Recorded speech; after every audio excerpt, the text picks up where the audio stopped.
Pengertian dan istilah kontrol diri dalam agama Islam. Kontrol diri diistilahkan dengan mujahadah an-nafs.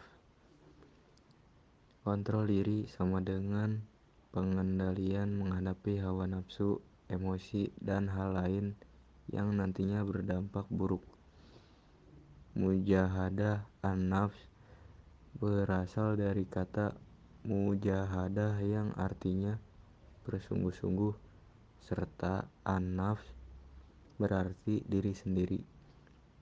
Maknanya adalah perjuangan melawan hawa nafsu atau perbuatan tercela sesuai hukum Allah Subhanahu wa Ta'ala.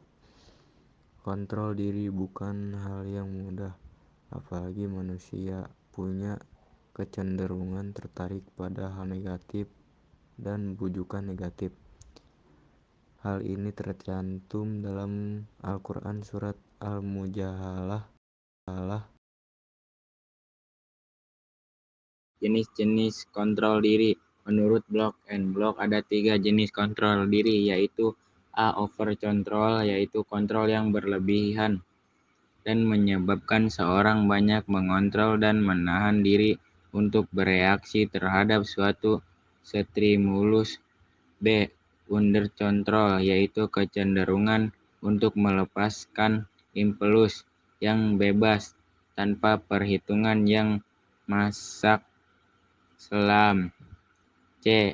Appropriate control, yaitu kontrol yang menginginkan individu mengendalikan impuls yang secara tepat. Berikut cara untuk mengendalikan diri. A. Menahan amarah serta mengendalikan diri. 2. Mengontrol tingkat kesabaran diri. 4. Melakukan aktivitas yang disukai guna mengalihkan pikiran. 5. Mengubah sudut pandang. 6. Mampu saling memanfaatkan. Sangat wajar seorang tidak bisa mengendalikan diri. Saya akan menjelaskan tentang kontrol diri. Kontrol diri yang baik dapat membantu menjaga kesehatan mental seseorang.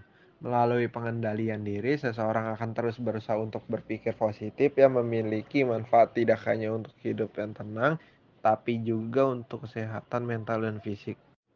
Faktor-faktor yang mempengaruhi kontrol diri. Sebagaimana faktor psikologis lainnya, kontrol diri dipengaruhi pula oleh beberapa faktor, yaitu faktor internal dan eksternal.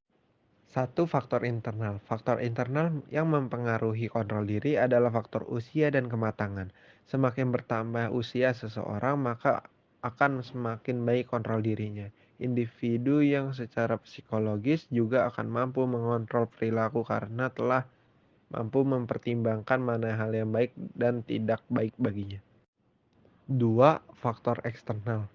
Faktor eksternal meliputi lingkungan keluarga. Dalam lingkungan keluarga, terutama orang tua akan menentukan bagaimana kemampuan kontrol diri seseorang. Bila orang tua menerapkan kepada anak-anaknya sikap disiplin secara intens sejak dini, dan orang tua bersikap konsisten terhadap semua konsekuensi yang dilakukan anak bila menyimpang dari yang sudah ditetapkan, maka sikap konsisten ini akan diinternalisasikan oleh anak, akan menjadi kontrol bagi dirinya. Teladan dan contoh yang paling penting, orang tua yang tidak mampu dan tidak mengontrol emosi terhadap anak akan semakin memperburuk keadaan. Berdasarkan paparan di atas, dapat disimpulkan bahwa faktor yang mempengaruhi kontrol diri adalah keluarga, usia, dan kematangan. Semakin